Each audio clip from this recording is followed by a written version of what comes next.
आई तुझ्या मूर्तीवाणी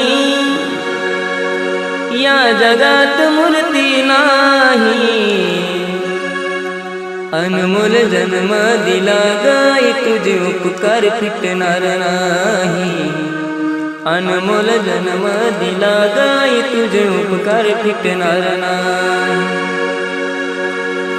बालपणी मी खेळत खेळत बालपणी मी खेळत खेळत होत जवताना अमृताहुनी गोड पाजलंस पान। अमृताहुनी गोड पाजलंस पान। तुझ्या या उपकाराची कधी जाणीव झाली नाही। अनमोल